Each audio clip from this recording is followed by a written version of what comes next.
He endured knowing the joy that was coming his way.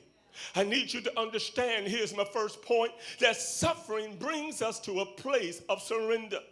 It's in verse 1. Look at verse 1. After the Sabbath of the dawn, here it is, of the first day of the week, Mary Magdalene and the other Mary went, and here it is, and looked at the tomb. Notice now that they wasn't coming to the tomb expecting to find Jesus risen from the grave.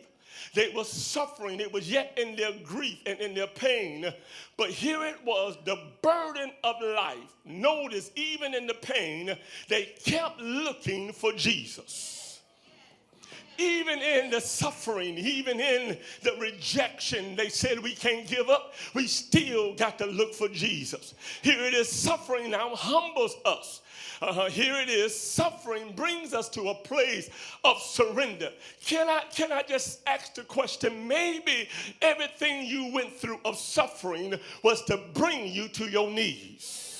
Maybe the rejection that you faced was meant to bring you to your knees.